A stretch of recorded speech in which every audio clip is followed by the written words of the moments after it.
अभी हमने कौन सा टॉपिक पढ़ा? प्रोजेक्टाइल। ठीक है, प्रोजेक्टाइल में क्या पढ़ा? जब भी आप किसी बॉडी को क्या करते हो, फेंकते हो हॉरिजेंटली इस तरह से, ये जो पाथ है ना, इस पाथ को हम कहते हैं प्रोजेक्टाइल।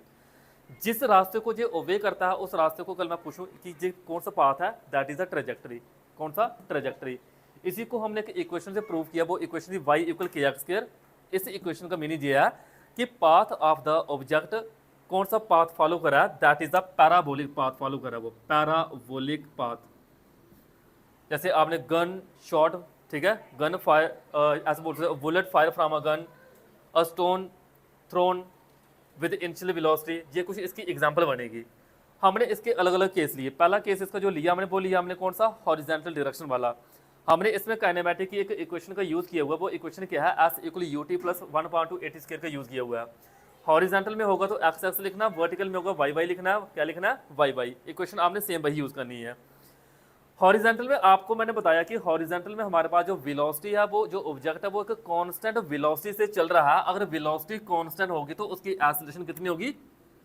जीरो। कितनी? जीरो। और वेलोसिटी कितनी है इसकी? ये डायग्राम में हमने देखा, यू वेलोसिटी से वो ऑब्जेक्ट मूव कर रहा है। अब ऊपर से वो आगे भी जा रहा है और नीचे भी आ रहा है, आगे भी जा रहा है, नीचे भी आ रहा है। इसी को हमने दो तरह से वेलोसिटी में लेट किया। वी एक्स इसको आगे लेके जा रहा है और वी वाई इसको नीचे लेके आ रहा है। वी एक्स का मीनिंग हुआ हॉरिजॉन्टल, वी वाई का मीनिंग क्या हुआ? वर्टिकल डायरेक्शन इसका मीनिंग हुआ।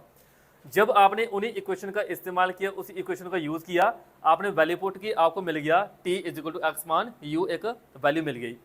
फिर आपने वर्टिकल में निकाला, वर्टिकल में सेम फॉर्मूला अप्लाई किया, बस एक ही वैल्यू जहां पे जीरो थी वहां पे जीरो नहीं होगी, क्योंकि जब कोई बॉडी ऊपर से नीचे आती है विद सम सर्टेन ग्रेविटी की वजह से आती है। किसकी वजह से? ग्रेविटी। उस ग्रेविटी को प्लस में लिखते हैं g, और बॉडी ऊपर जा रही है तो मैंने क्या लिखना था? माइनस जी लिखना था। और इस जी की वैल्यू अगर याद रख सकते हो तो रखो, 9.8 होती है, 9.8। कभी न्यूमेरिकल में आप इस वैल्यू को पुट करियो तो 9.8 ना पुट करके 10 पुट कर लो, डायरेक्ट सॉल्व करना इजी हो जाएगा। हमने वैल्यू को पुट किया, टी की वैल्यू को पुट किया, यहाँ से उठा के हमें एक इक्वेशन मिली। इस इक्वेशन को हमने बोला पैराबोलिक इक्वेशन। कौन सी? पैराबोलिक।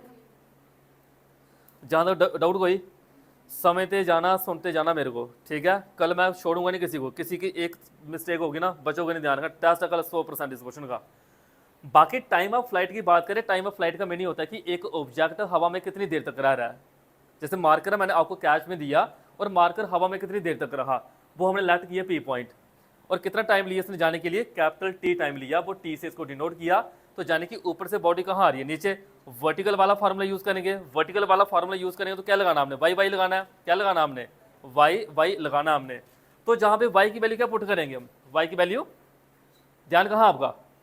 ध्यान ही इधर है ना, सब कुछ यहाँ पे लिखा हुआ, कॉपी पे क्या रखा हुआ है, इधर नहीं ध्यान दे सकती। वाई का मीनिंग है H, H meaning certain height, कि जहां से जहां पहुंचने में कितना डिस्टेंस कवर किया उसने, एच बोलेंगे, दैट इज द हाइट। हमने एच लिखा यहाँ पे। उसके बाद मैंने बोला वर्टिकल में हमारे पास जो वेलोसिटी वो क्या लेते हैं? वर्टिकल में जीरो लेते हैं। जीरो पुट किया, नीचे बॉडी आ रही है, जी लिखा, टी की कैपिटल टी वैल्यू पुट कर ली। सारी वैल्यू को पुट करके मेरे पास कैपिटल टी यानी कि टाइम ऑफ फ्लाइट का एक इंपॉर्टेंट फॉर्मूला मिला हुआ है, रूट में 2h/g। एच जहां पे हाइट है, जी जहां पे ग्रेविटी है। क्या फार्मूला? रूट में 2h/g। फार्मूले भी याद रखने हैं, न्यूमेरिकल इसी फार्मूले से आपसे सॉल्व होंगे, नहीं तो न्यूमेरिकल सॉल्व होने वाले नहीं है, ये ध्यान रखना, जब तक फार्मूले नहीं आते होंगे। फिर आगे गए हम एक हॉरिजॉन्टल रेंज को डिफाइन किया कि जो मैंने आपसे पत्थर जहां से वहां तक फेंका वो कितनी दूर पड़ा हुआ, उसको रेंज कहते हैं, कितने डिस्टेंस है। तो हमने देखा जहां से वहां तक, it means along x axis. X axis में हमने एक्स एक्स वाला फॉर्मूला लगाया, और जहां से जहां जाने में हम यू लेते हैं। क्या लेते हैं? यू। जहां से जहां जाने में वेलोसिटी, एक्सेलरेशन कितनी होती है? एक्सेलरेशन को जीरो लेके चलते हैं, जीरो। कितनी? जीरो। तो टी की वैल्यू तो आपने जहां पे निकाली, सारी वैल्यू पुट की, आपको जहां पे रेंज की वैल्यू मिल गई यू इक्वल रूट में 2h/g। कल मैं डायरेक्ट पूछ सकता हूं भाई रेंज की वैल्यू क्या थी? यू रूट में 2h/g। फिर एट द एंड में हमने क्या किया? वेलोसिटी देखिए कि एक बॉडी आगे भी जा रही है, नीचे भी आ रही है, तो जाने की वेलोसिटी अलोंग एक्स एक्सिस होगी और वेलोसिटी अलोंग वाई एक्सिस होगी। हमने काइनेमेटिक का फॉर्मूला यूज किया वेलोसिटी वाला वो फॉर्मूला क्या था? पहला v equal you plus A T का फॉर्मूला यूज किया। मैंने कहा हॉरिजॉन्टल में सिर्फ u होता है, a नहीं होता। मैंने कहा वर्टिकल में सिर्फ a होता है, u नहीं होता। तो a कितना? g। इसी का यूज किया मैंने यहाँ पे, j0 जहां पे a0।